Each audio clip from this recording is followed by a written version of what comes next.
Esse é um dos nossos objetivos aqui, uma das missões na TV Grande ABC, é, dentro das nossas possibilidades e limitações, levar você, que aliás agradeço enormemente a audiência, na telinha e na telona, você que chega diretamente na sua casa, vai aí com a família, com o esposo, com a esposa, com os filhos, abre mão de uma hora do seu tempo para investir na informação, no conhecimento, na troca de ideias, no debate. Então a gente busca aqui levar você, aproximar você tete a tete daqueles que vão postular os seus votos ou daqueles que pretendem estar nas urnas no próximo dia 7 de outubro. E o Nildo Ourix é um deles. Ele é pré-candidato à presidência da República pelo PSOL e está conosco nessa noite. Nildo, boa noite. Boa noite. Fica à vontade aqui para a gente bater um papo e atualizar as informações. Um grande prazer estar aqui, em todo o ABC, com o teu público, com o teu programa, é um privilégio. Bom, Nildo, em primeiro lugar, por que esse intuito, desejo de ser pré-candidato à presidência da República pelo PSOL? Pela dimensão da crise que nós vivemos, Leandro. Uma crise política que combina uma taxa de desemprego, por exemplo, aqui na Grande São Paulo, de 22%, uma taxa de desemprego inédita. Desde os anos 80 que não temos uma taxa de desemprego tão grande.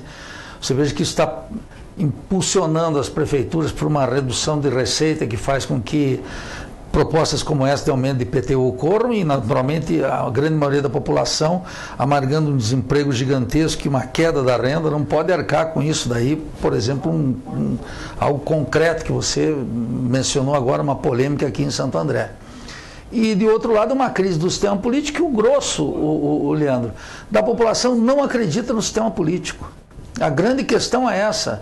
A maioria absoluta da população não acredita nos políticos e nos partidos e tem sobradas razões para isso. E é nesse contexto que eu decidi, então, postular no PSOL, que é um partido que tem escassa, se não nenhuma cumplicidade com essa crise.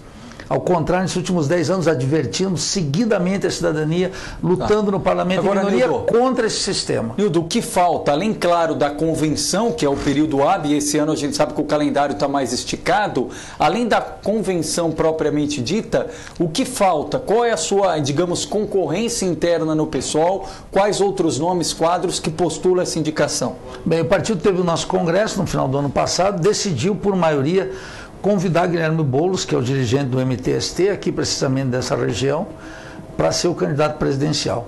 O Guilherme Boulos pediu um prazo para consultar as bases, decidir a raiz do que ele julga mais adequado, e nesse período eu era o único pré-candidato. Mas nas vésperas do processo surgiram outros três, né? Três companheiros de partido, Plínio da Arruda Sampaio Júnior, um companheiro que eu estimo muito, que é Hamilton Assis, e a Sônia Guajajara, que é uma liderança indígena lançada por uma organização indígena. Somos 4 os postulantes e todos à espera da decisão de Guilherme Boulos. Guilherme Boulos ficou de decidir agora e nós temos um fórum eleitoral. Se ele decidir, você abre mão do seu nome? Não, se ele decidir, ele já tem maioria no diretório. Então, nesse caso, não há disputa possível. Já está decidida a parada. Se ele disser não, em função da avaliação que nós vamos ter que esperar, então abre-se um novo capítulo e dia 11 e 12 de março nós vamos, numa convenção eleitoral, então discutir, que é o Diretório Nacional, somado de mais 2 membros por diretório estadual no país. E esse colégio eleitoral define, então, quem é o nosso candidato. Agora, Nildo, a gente sabe que o PSOL surgiu a partir de uma dissidência do Partido dos Trabalhadores. Você mesmo me falava no bastidor, é um dos fundadores, ajudou a fundar o Partido dos Trabalhadores. Já disputou outros cargos eletivos, Nildo? Não, jamais disputei. Fui fundador do PT durante os anos duros da ditadura. Me orgulho desse passado. Saí do Partido dos Trabalhadores em janeiro de 2005, portanto antes de Mensalão, saí por uma divergência de política econômica. O pacote, a política econômica encabeçada por Lula durante o mandato do ex-ministro Antônio Palocci, para mim era um absurdo, era uma continuidade do governo Fernando Henrique Cardoso. Aí até para pegar uma questão de essência, o pessoal fala muito e faz críticas importantes que aguçam o eleitor, em especial quem acredita na renovação e numa política sem escândalos, mas ao mesmo tempo ele afugenta aquilo que o sistema tem como estereótipo para chegar ao poder. Ou seja, tempo de televisão, que é fruto de uma boa bancada de deputados, fundo partidário para financiar as campanhas, entre outros itens. É possível, com as regras do jogo atual, o PSOL chegar ao comando do país, ou isso é uma utopia diante do atual cenário? É possível dependendo do que o candidato do PSOL diga. O que um candidato do PSOL tem que entender? Que a imensa maioria da população tem asco do jogo político. E o PSOL, então, é o que eu tenho definido, é um candidato contra o sistema. O que não significa, Leandro, um candidato antissistema que veio para demarcar posição. Um romântico que vem apresentar algumas diferenciações pontuais com os políticos dominantes. O que o PSOL tem que fazer, o candidato do PSOL tem que dizer, é reconciliar política com verdade e apresentar um programa de transformação do Brasil. Aí o pessoal chegando ao poder, como é que a gente rompe um outro desafio que parece ser a raiz de todos os problemas, ou boa parte dos problemas de corrupção, que é a questão de governar junto, o tal do presidencialismo de coalizão. O pessoal não caminha para ter maioria no Congresso, mas chegando à presidência da República, como é que tem a maioria no Senado e na Câmara dos Deputados sem lotear, sem dividir o governo, sem ceder espaços no governo? Bem, Leandro, o Fernando Henrique Cardoso apresentou a tese do presidencialismo de coalizão. Terminou o governo acusado de comprar a emenda de reeleição numa maracutaia com os políticos. O presidente Lula dizia a mesma coisa e o Zé Disseu repetia muitas vezes: é impossível governar sem o PMDB, que é a principal sigla de aluguel do Brasil. O que aconteceu? A realidade mostrou que é impossível governar com o PMDB. Essa crise que nós estamos colocando aí, que nós estamos vivendo, sofrendo... Então, é impossível, mas o PMDB sempre teve no governo. Mas é impossível por isso. Por quê? Porque isso que levou a podridão do sistema, porque implica no toma lá da cá. E nós temos um regime que é presidencialista, que não tem nenhuma vocação parlamentarista. E o presidente tem que chamar para si a responsabilidade e, se tiver que brigar com o Congresso Nacional, tem que explicar para a população por que está brigando com o Congresso Nacional. Aí uma medida clara, o Nildo Ourix foi formulado, foi ali homologado na convenção, ganhou a disputa presidencial, assumiu o governo do Brasil 1º de janeiro de 2019. Qual a primeira ação como presidente da República? A primeira é explicar para a população por que vamos fazer 3 plebiscitos, 3 referendos revocatórios para acabar com o fim da legislação trabalhista, para acabar com a emenda constitucional 95 e para acabar com a eventual supressão da Previdência Social. Ou seja, revoga a reforma trabalhista? Não revoga. Eu vou defender que revoga, mas eu vou chamar um plebiscito. Por quê, Leandro? Porque aquele Congresso Nacional, que eu, com toda clareza e honestidade, digo, em função de ter mais de 300 deputados indiciados, delatados, condenados ou presos, é um Congresso sem autoridade moral para votar propostas dessa envergadura que afeta a nossa geração e as gerações futuras. E eu proponho a revogação. Mas essa proposta também é do ex-presidente Lula. Ele falou que se chegar ao comando vai fazer um referendo para revogar. Qual é o problema do presidente Lula? Eu já não acredito no que ele diz. O que ele diz não se escreve. Esse é o drama. Qual é a grande questão que está hoje no Brasil? A população não acredita nos políticos, nem no governador Alckmin, nem no ex-presidente Lula. Ela fica observando isso e ela está pasma. Por exemplo, o PT está dizendo essa semana, a presidente Gleisi Hoffmann falou em desobediência civil. Agora voltou atrás, agora estão dizendo em ocupar as ruas. O presidente Lula tinha que, nesse momento, Leandro, aparecer e dizer claramente: serei candidato mesmo preso. É o que o PT tem dito. Mas o presidente Lula tem que dizer. Sabe por quê? Porque a população precisa voltar a acreditar nos políticos. Então um político tem que dizer a verdade. Pode não ser simpático, tem coisas que eu digo que eu não sou simpático. O Lula teria condições de ser candidato passando pela prisão? Teria, legalmente, sim. Ele pode, mas o que acontece? Ele não pode mandar o senador Lindenberg, a presidente Gleisi Hoffmann, ele tinha que chamar num pronunciamento próprio nas cadeias que ele dispõe, e vocês divulgariam aqui, como divulgariam no Brasil inteiro, ele dizendo o seguinte: serei candidato ainda preso. Então ele mantém não só o seu partido, o Brasil, em suspenso. E a gente não sabe claramente o que é o Lula, porque o Lula é parte desse sistema político, assim como os tucanos. Eu chamo esse sistema, sabe como, Leandro? De um sistema petucano. São 2 partidos distintos que administram o mesmo programa. Todos eles administraram o Plano Real, todos eles têm a mesma política econômica, absolutamente idêntica. Todos eles acham que tem que ter uma reforma na Previdência, uma Previdência que é superavitária. Todos eles acham que tem que seguir com essa política de exportação. Eu sou radicalmente contrário, tem que aplicar no mercado interno. Para fazer o mercado interno tem que fazer um conjunto de mudanças essenciais. O senhor acredita, que a condenação do ex-presidente Lula foi injusta? Absolutamente injusta, mas aí tem 2 aspectos. que o juiz Sérgio Moro persegue o presidente Lula, e um advogado com 2 moléculas de honestidade teria que saber que não existem provas, aquelas pelas quais ele foi condenado, o sítio de Atibaia e o Triplex do Guarujá. Hoje, Sérgio Moro, ou ontem, inclusive mandou a leilão, porque é da OAS, reconhecido pelos tribunais. Então tu não pode... Hoje, para aqueles que estão nos ouvindo e não gostam do Lula, vão dizer, não, que bom. Não, hoje é contra o Lula, amanhã é contra você ou contra mim. Então não quero isso. Tá bom, mas aí... Agora, desculpa, outra coisa que é importante, Leandro. Agora, eu tenho clareza que o presidente Lula não é uma freira num convento. Ele está completamente envolvido, sabia de todos, como o Fernando Henrique Cardoso sabia mas vamos de tudo. supor que o Sérgio Moro errou. Vamos trabalhar nessa linha de um erro. E mesmo assim, os 3 desembargadores, os 3 magistrados na segunda instância, no TRF4, também erraram. É uma conspiração contra o ex-presidente Lula? Não diria que seja uma conspiração, como alega o PT. O que eu quero dizer é o seguinte, o judiciário brasileiro não é digno de crédito. Eu ouvi um debate, o Brasil ouviu estarrecido o ministro Barroso com o ministro Gilmar Mendes, acusando um ao outro de leniência com a corrupção do colarinho branco. Eu escuto sobre venda de sentenças. Eu escuto o magistrado Bretas, lá do Rio, ganhando indevidamente auxílio moradia. Ele é a esposa. Ele é a esposa. O judiciário brasileiro... nós temos 750 mil presos no Brasil, Leandro. A grande maioria pobres e negros. 42% deles não tem sequer processo. O povo nosso já sabe que a justiça aqui tem uma clara orientação. O que o presidente Lula achava é que ele estava acima disso.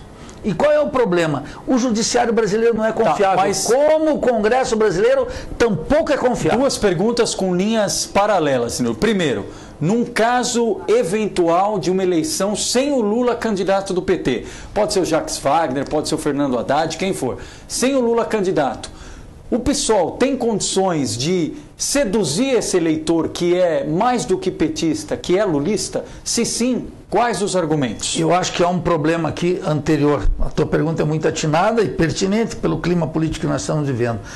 Mas o PSOL não é uma continuidade do PT. E quero dizer uma coisa muito importante. As pessoas querem o Lula porque elas pensam no segundo mandato do governo Lula, em que nós tínhamos preços dos produtos agrícolas e minerais no céu, crescendo violentamente por causa da Bolsa de Chicago, e entrou uma receita. Isso não voltará a existir. Então nós vamos precisar aqui tocar no privilégio, no privilégio da propriedade que seguiu acusando. Rico no Brasil não paga imposto. Grandes... Eu te dou um dado, Leandro. Eu, como funcionário público, pago 27,5% de imposto retido na fonte. Sabe quanto pagam os exportadores de minério, de ferro e manganês do Brasil? 2%. Sabe quanto é que pagam imposto os exportadores de soja? 0%. Nós pagamos aqui IPTA. Tu no teu carro, eu no meu. Sabe o que proprietários de helicóptero e lanchas pagam? 0. Mas então para onde vai esse eleitorado que pode ficar órfão do Lula? Esse eleitorado está em busca, está atônito em busca de uma alternativa popular. Porque ele está sofrendo, sabe o quê? Todas as agrúrias do governo corrupto e liberal de Michel Temer. Então ele está com uma taxa de desemprego 22, ele olha na memória e diz assim, bom, na época do Lula eu era relativamente feliz, estava melhor. Eu quero dizer assim, nós estamos mostrando agora para o Brasil que aquela volta é impossível e que nós vamos ter que tocar no privilégio. Mas essa concorrência seria entre esses possíveis pré-candidatos? Ciro Gomes, Marina, Manuela Dávila e o PSOL? Não, porque Manuela Dávila muito provavelmente vai fechar com o candidato do PT, porque a gente não sabe o que vai acontecer com o PT, e o PSOL vai colocar claramente um programa de grandes transformações no Brasil, não só de política pública, de grandes reformas. Eu ouvi nos últimos dias até gente, entusiastas de uma ampla frente de esquerda. Isso sim é utopia, imaginar? PCdoB, PSOL, PT, PDT, tudo junto? Não, isso é completamente irrealizável. Nós temos uma decisão de que nós teremos candidato próprio no primeiro turno, não sabemos o que vai acontecer no segundo turno, e eu considero algo mais importante, Leandro. O PT não é mais, e deixou de ser há muito tempo, um partido de esquerda. É um partido que historicamente representou os trabalhadores, abandonou isso e está aí vinculado a todo esse esquema de negociatas com os grandes proprietários do Brasil. Eu ouvia muito falar, por exemplo, no dia da condenação em segunda instância do ex-presidente Lula, que a Bolsa disparou e o dólar caiu, como se o mercado fosse favorável à exclusão do Lula da corrida presidencial. Mas eu não vou nem entrar no cenário político, eu vou entrar no cenário de mercado. E aí eu vi especialistas dizer, olha, parece que é um mercado hipócrita, como se o Lula não fosse um dos presidentes que mais fez o mercado ganhar. Como ele mesmo disse. Como ele mesmo disse. Por que essa repugnância do mercado ao Lula? Aí entra na introdução da pergunta. O pessoal no comando do Brasil, como é que é a política do pessoal com os banqueiros e com os bancos? Acho que são dois aspectos. Eu sou economista de formação, fiz meu mestrado, meu doutorado em economia, sou professor de economia na Federal de Santa Catarina. Se eu pegar na semana que vem, eu vou mostrar que a Bolsa cai, e se eu pegar 15 dias atrás que ela cai e não tinha nenhuma relação com o julgamento do Lula. Isso é uma mera manipulação dos grandes meios de comunicação de uma mídia monopolizada. E o que nós vamos fazer? Nós, no PSOL, o que nós teríamos que fazer? Dizer claramente o que nós estamos dizendo. Não tem acordo com o latifundiário, não tem acordo com o banqueiro, e nós vamos tomar 3 medidas para tirar o Brasil da farra da especulação. Primeira, auditoria da dívida interna, que é um preceito constitucional. Segundo, controlar a saída de capitais no Brasil, porque nós estamos aqui, os brasileiros, tendo que acreditar no real. Mas a elite brasileira troca reais por dólar e deposita lá fora. E em terceiro lugar, nós temos que baixar drasticamente a taxa de juros. Isso significa, sabe o quê? Guerra contra os banqueiros. Mas já não diminuiu a taxa básica de juros? Não, a taxa básica, mas não a taxa real. Porque como a inflação caiu muito, a taxa de juros também caiu, o ganho rentístico dos banqueiros continua intocável. Nildon, muita gente participando conosco. Ó, mandar um abraço aqui para Rosilene Pereira nos acompanhando, Kleber Paiva, Wagner Vasconcelos dando parabéns pelo programa, a Sandra Lunardelli, boa noite, Leandro, parabéns pelas reportagens, obrigado, pessoal. O Danilo Donali cumprimentando o Nildo, o Valdecir Estevo, o Jorge Leal, o Brasil precisa de um presidente revolucionário como o Nildo Ourix. Você se intitula revolucionário? Ah, sem dúvida alguma, eu ambiciono essa condição, mas para ser, mais do que se titular, Leandro, isso aqui é como... vou dar um exemplo aqui que é um alcoólatra. Você fala com o sujeito que é alcoólatra, ele diz o seguinte: hoje estou limpo. E um revolucionário tem que dizer: hoje atuei em consequência com as minhas ideias. Não importa que eu tive 5 anos com... É um desafio diário. É um desafio diário. Permanente, entendeu? Então, essa ideia de eu me apresentar como revolucionário significa que todo dia que eu tenho que honrar essa condição. Ana Lúcia de Oliveira nos acompanhando, Marcos Savoy, que agora há pouco saiu do Sem Limites, um abraço, Savoy, parabéns pelo trabalho. O Henrique Ichiara, Nildo 2018 para fazer auditoria da dívida pública, Opa. Chega da farra dos bancos. Liliane Medeiros, precisamos desta revolução brasileira. Agatha Palácio nos acompanhando, obrigado. O Brasley Bispo de Moraes, Leandro, pergunta para o Nildo se existe a possibilidade de a esquerda se unir em prol de um programa e de um candidato único. Perguntei, mas repito para a nossa audiência rotativa. Eu diria, Leandro, que sim, desde que seja um programa radical de transformação da realidade brasileira e um candidato que possa, com credibilidade, passar isso para a população. Manda um abraço para o Ricardo Trigo, Marcos Tinho. Marcos Tinho dando boa noite, parabéns pela entrevista. Rafael Inui falando: socialismo é doença. Bom, eu poderia... Saiu uma pesquisa agora nos Estados Unidos, e sabe qual é o projeto que mais cresce dentro dos Estados Unidos sob a administração Trump? É a convicção do povo socialista. Eu diria que, com todo respeito ao teu telespectador, ao Rafael, queria dizer o seguinte: socialismo ou capitalismo são opções políticas, não se trata de doença. Se nós começarmos a tratar opções políticas como doença, o caminho é muito perigoso. Qual a essência do socialismo que você defende, que você reporta no dia a dia? O fato de que nós temos uma produção de riqueza imensa hoje, que não justifica nem miséria, nem violência, nem fome, nem abandono, nem falta de moradia, nem nada, porque a capacidade de produzir riqueza do planeta é gigantesca, e isso não pode ficar na mão de meia dúzia de pessoas. Perfeito. Aliás, no Brasil, queria dizer para o Leandro, hoje 5 capitalistas do Brasil controlam 50% da riqueza. Eu quero dizer, como sustentar ética, política e economicamente isso? E mais uma coisa que eu queria dizer aqui: A forma capitalista de produzir, ela implica em tudo que nós estamos vendo. O Joesley, o grupo JBS, o grupo Eike Batista, as relações entre os capitalistas e o Estado, que é parasitária, tudo isso aí vai para conta do capitalismo. Nildo, natural de que lugar de Santa Catarina? Eu sou de Joaçaba, interior de Santa Catarina, e desde os 17 anos fui viver em Florianópolis. Tá. Qual a distância? 400 quilômetros. 400 quilômetros. Perfeito. Oeste catarinense. O Geraldo Gasparotto faz uma pergunta importante, acho que é dúvida de muita gente, viu, Nildo? Fala o seguinte: eu gostaria de perguntar ao pré-candidato sobre o povo taxar, rotular o PSOL como puxadinho, como anexo do PT. Apesar dele estar falando dos problemas de corrupção do PT e que ele saiu do partido por conta de incompatibilidade, ele diz que o PSOL defende o Lula. Não, o PSOL não defende o Lula.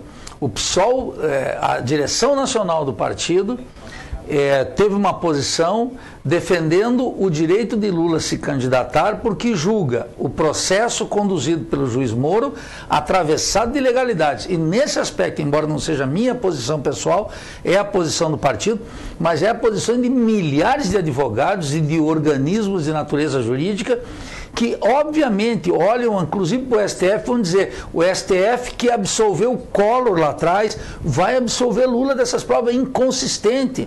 E eu tenho críticas gigantescas ao Lula, mas eu não quero ver ninguém condenado sem provas, porque amanhã isso pode se voltar contra mim ou contra ele. E tem gente perguntando, você citou agora há pouco o Guilherme. Agora, desculpe, o PSOL tem uma trajetória aqui, Leandro, que não é de puxadinho do PT, ao contrário, no parlamento e em todas as posições o PSOL tem um programa muito claro e eu reivindico que o PSOL defenda um programa da Revolução Brasileira, que é a entrada do povo na política, com grandes consultas, superação dessa democracia representativa por uma democracia participativa, que o centro da decisão seja o povo e não o Congresso. O Estatuto do PSOL, ele veta, proíbe alianças com o partido A, B ou C? Não, de maneira alguma. Isso é uma decisão política consciente nossa. Perfeito. Maria do Rosário parabenizando o programa e parabenizando o Nildo. Ademar Amaral também dando parabéns.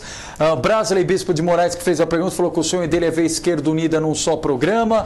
O Wagner Rangel falando Nildo Orix presidente. Ana Lúcia Oliveira gostando também. Marcos Paulo, quem seria o vice no caso do Nildo ser o candidato a presidente? Essa seria uma decisão do partido que, dependendo das circunstâncias, poderia ser um dos outros pré-candidatos, ou, se o partido decidir dia 11 ou 12 de março, convidar alguém de algum movimento social, de uma outra agremiação que esteja disposta a somar num partido, um programa de transformação brasileira. Bem dividido aqui, Nildo. Liliane falando socialismo é para trazer justiça e bem para o povo. Já o Paulo, não vou conseguir pronunciar o sobrenome, diz o seguinte: olha a Venezuela como está seu povo fugindo do país. Esse é o socialismo. Não, a Venezuela não é um país socialista. Trabalhei 3 meses no Banco Central lá como pesquisador convidado.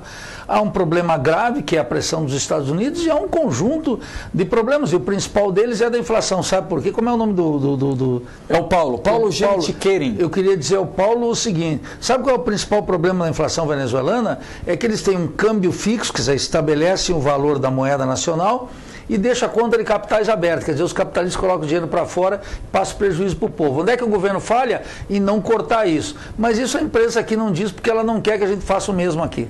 O Geraldo Gasparotto ainda pergunta o que o pessoal acha, por exemplo, da postura do mandato do Jean Willis.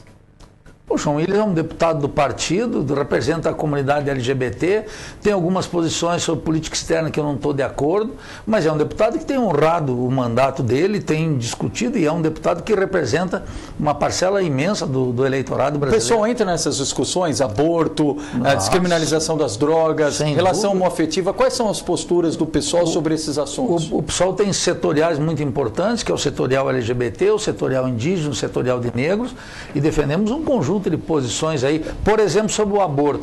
A cada 11 minutos nós temos um estupro aqui no Brasil. O tema do aborto já foi resolvido em vários países do mundo, né? Aqui, por exemplo, na América Latina, Cuba já decidiu isso lá em 1960, 61. Isso é uma decisão que cabe exclusivamente à mulher e o PSOL defende a política de aborto e dentro dessa política que a mulher decida o seu corpo. É uma decisão muito própria, que tem que ser muito consciente e isso ser uma descriminalização da droga, Nilton. E eu defendo que ocorra a descriminalização das drogas. Existem correntes no partido que não defendem, mas eu considero que nós temos que acabar com a ideia da guerra às drogas, que fazem uma única coisa: relação homoafetiva. Enriquece os ricos e coloca os pobres na cadeia. Relação homoafetiva. Isso aí está resolvido para nós há muito tempo, né? É uma relação amorosa, é uma relação dos dois. Condenamos qualquer discriminação, qualquer tipo de opressão, contra qualquer gesto de amor entre as pessoas. Perfeito. Nildo, Sandro Bueno, pergunta ao Nildo se existe a possibilidade de federalizar a educação. E se sim, em quais níveis? Básica, fundamental, média? Eu defendo que seja quase completa. Isso é uma polêmica que existe dentro do partido. Como professor universitário, discuto isso há muito tempo. Quer dizer que essa ideia de passar para os municípios e para os estados correspondeu a uma ideia de 1988. Mas, Leandro, tem um problema sério aí. O problema é que nós temos uma dívida pública que consome metade do orçamento na base do rentismo e da farra das finanças, através de juros, estrangulando os estados e os municípios, e agora, inclusive, tirando receitas da União, como a desvinculação das receitas da União para a saúde, que é gravíssimo, e estão avançando agora sobre os orçamentos dos estados e dos municípios. O Estado tem que chamar para si, porque a educação não pode ser uma mercadoria. E isso tem que ser garantido pelo Estado brasileiro em todos os níveis e fazer uma grande reforma educacional. Vamos ver se dá para passar por todos aqui. Guinaldo Souza mandando um abraço. Tiago Bassi, Nildo, fala um pouco sobre os sindicatos, o PT e os movimentos sociais em relação às lutas contra a reforma da Previdência. Que, aliás, o presidente da Câmara, só fazer um parênteses, Rodrigo Maia, disse que vai pôr em votação dia 19. Michel Temer está fazendo ampla campanha aí, passou pelo Silvio Santos, pelo Ratinho, pelo programa da Rádio Bandeirantes, entre outros formatos. Os sindicatos têm um papel fundamental. Aqui estamos numa região que te deu exemplo para o Brasil. O berço, né? O berço, o coração proletário do estado mais rico da federação, que é São Paulo, e os sindicatos são fundamentais. Qual é a questão que está colocada aqui? É que os sindicatos tinham que ter feito uma greve geral para impedir a votação. Então nós vamos fazer uma greve provavelmente dia 19 ou dia 18. A votação é dia 19. Dia 19, prevista para 19 de fevereiro. 19 de fevereiro. Nós tínhamos que parar o Brasil para não votar. Agora, o que o governo de Michel Temer está fazendo? Ele quer qualquer reforma, ainda que seja tirar alguns direitos nossos. Como diz o Meirelles, qualquer coisa é melhor do que nada. Mas é inaceitável. Vão tirar a Previdência Social de uma população que está voltando aqui com a febre amarela. Então, como é que vai tirar a Previdência Social? Isso é um crime. E é inaceitável. Os sindicatos têm que colocar o bloco na rua para impedir essa votação. Nildo, o Anderson Roque, eu vou reproduzir exatamente o que ele pergunta. Por favor. Não entendi o contexto, mas vamos lá.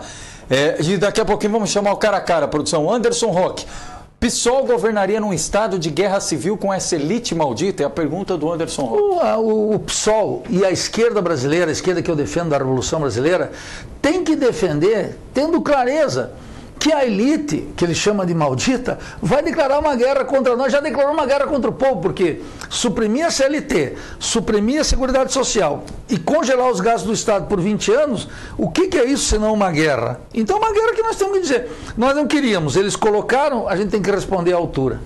Maria do Rosário pergunta se o PT acabou mesmo com a Petrobras. Mais do que isso, o PT acabou na tua avaliação? Não, o PT não acabou, vai continuar como um partido, mas é um partido hoje que é incapaz de ter a credibilidade do povo e incapaz de fazer mudança no Brasil. E a Petrobras foi lentamente sendo sabotada no governo Fernando Henrique Cardoso, no governo do presidente Lula, no governo da presidente Dilma e no governo do liberal e corrupto Michel Temer. A operação que Pedro Parente faz na Petrobras, por exemplo, agora, atendendo com 10 bilhões nas cortes dos Estados Unidos, dando uma extrajudicialidade para discutir uma riqueza nacional e pagando antes de litigar, é um crime de lesa pátria. Tá, Nildo, vou repetir a pergunta, muita gente acompanhando, obrigado. Mais uma vez agradecendo a gentileza do Nildo. Veio de Santa Catarina, está fazendo agenda, esticou até aqui o ABC para falar com a nossa região aqui, 3 milhões de habitantes nas 7 cidades. Mas você, que eu agradeço mais uma vez a audiência e nos acompanha em qualquer parte do planeta pela rede social. Muita gente interagindo conosco. Mas, Nildo, como é possível o pessoal, com pouco tempo de televisão, com pouca verba partidária, fazer chegar o seu discurso, as suas propostas a todos os cantos e fazer com que a candidatura, independentemente do nome, consiga subir nas pesquisas? Ou seja, jogar com a atual regra do jogo. Fazer o que eu estou fazendo aqui. Indo em televisões como a tua, canais como o teu, apostando nessa imensa ansiedade que o povo... Eu quero dizer uma coisa, Leandro, que eu tenho visto no Brasil inteiro. Tem uma energia popular disposta a mudar o Brasil, que não encontra um candidato com credibilidade e um partido com o lastro necessário para fazer. Não é falta de energia do povo, nem é falta de disposição. O que está faltando é uma candidatura que coloque isso. E eu tenho plena convicção de que o PSOL é o partido que vai fazer isso. Mesmo sabendo da disparidade do uso de televisão. Agora imagine para o teu público aqui, você que está nos ouvindo aí. Imagine agora aqueles candidatos que vão ter 7, 8, 10 minutos de tempo de televisão, prometendo luz, água, esgoto, cultura, segurança, etc. Tudo que está sendo tirado agora. Qual é a credibilidade dessa gente? A população vai ver estarrecida, cética. Não vai acreditar nessa gente. Não tem como acreditar nessa gente.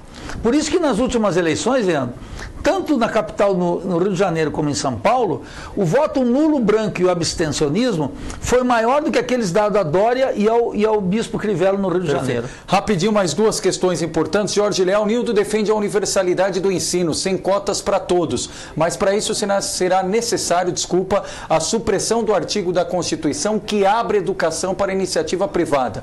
Como fazer isso? A educação não pode ser mercadoria. E eu defendo um sistema que eu quero dizer aqui para o teu público.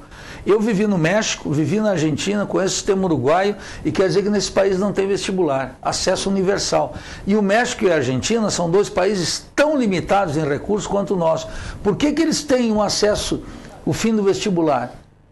A educação não pode ser uma mercadoria, tem que ser assegurada entrada universal e não em faculdade de pedagogia, administração, que são os cursos mais baratos para dar, mas os cursos que são considerados nobres: médico, medicina, odontologia, direito, arquitetura, engenharia, automação, os cursos que colocam o Brasil numa fronteira tecnológica e atender as demandas populares. Wagner, pergunte ao Nildo se ele tem alguma proposta especial aos setores energéticos e de mineração do Brasil, dois importantes setores e que sempre são delegados a barganhas de corruptos dentro do Estado. Parabéns pelo programa, estou entre Ciro Gomes e Nildo Ourix. Opa, agradeço a tua apreciação. Quero dizer o seguinte: primeira fonte de energética nossa tem que ser a biomassa brasileira, uma fonte limpa e inesgotável.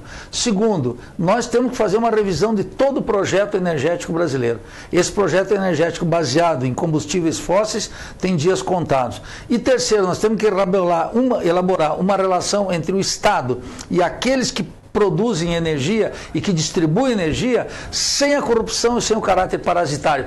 Reitoria do Estado nisso. Flávio Silveira Sandrés, que nos acompanhando. Obrigado, Flávio. Moacir Guirão Júnior também, boa noite, obrigado. Eronita Pires também parabenizando aqui o Nildo. O Francisco Marques, olá, boa noite. Infelizmente, nosso Brasil sem experiência nenhuma para governar. A governação deles ou o comando deles é só aumentar o combustível, encerrar e complicar a vida do trabalhador brasileiro. Concorda, Nildo? Concordo. O problema, aqui a administração estatal dos preços tem sido sempre um problema para diminuir, tem sempre uma alternativa, entre aspas, para diminuir momentaneamente a inflação para esfolar o povo. Nós nunca tivemos transparência absoluta na Petrobras com qualquer desses governos aí. Uma política de preço nesse sentido é mais duas questões necessária. De internautas. Maria do Rosário Zanoli pergunta qual a sua opinião sobre o Bolsonaro e esse despontamento dele nas pesquisas pré-eleitorais. Bom, Bolsonaro é um sujeito que não só confessadamente é um torturador,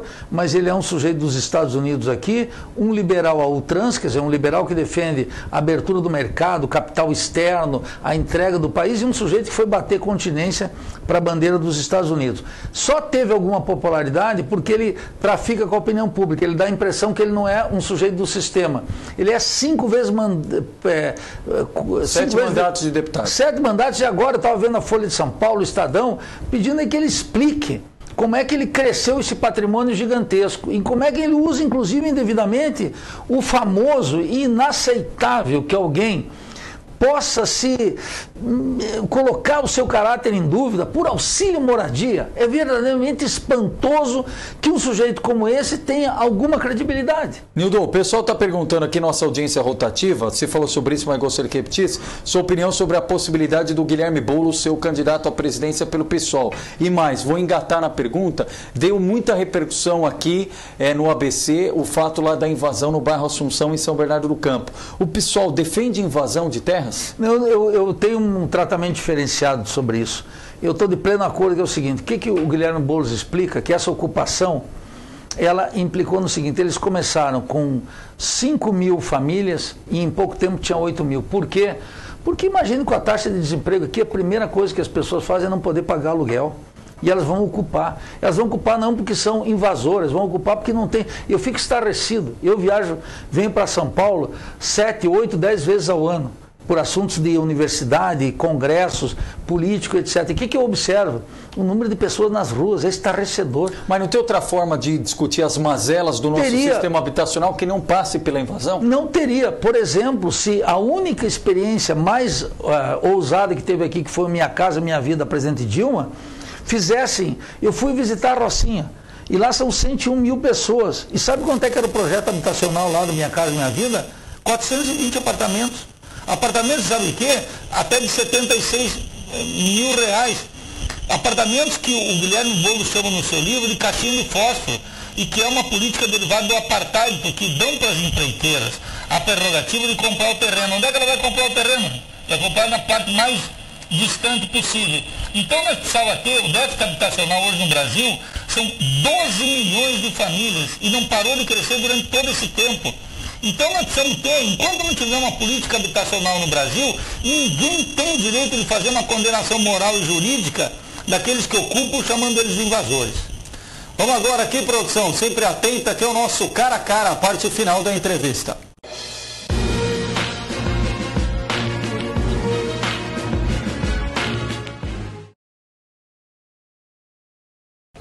Bom, Nildo, rapidinho aqui no finalzinho da nossa entrevista, mais uma vez agradecendo o bate-papo com o Nildo Ourix, pré-candidato à presidência da República pelo PSOL. Nildo, falar alguns temas aí rapidamente, menor número de palavras possível para fazer o ping-pong. Um sonho na política. Viver a Revolução Brasileira. Essa grande transformação. Está próximo? Já está em curso, o povo em movimento. O povo já está em movimento porque ele não acredita no sistema e já está grávido de uma mudança. Maior decepção na política?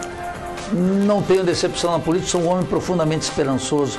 Sei que a decepção de hoje dá uma régua e compasso para o acerto de amanhã. Hoje o eleitor brasileiro, ele está mais informado, até pela onda da tecnologia, WhatsApp e demais redes sociais, ou ele está mais politizado?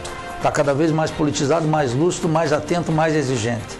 Se o pessoal não tiver no segundo turno ou não emplacar a candidatura, quais dos nomes que estão nesse cenário pré-eleitoral poderiam ter o voto do Nildo? Eu faria a mesma coisa que eu fiz na última eleição, que disputou a presidente Dilma com o senador Aécio, eu votaria em branco.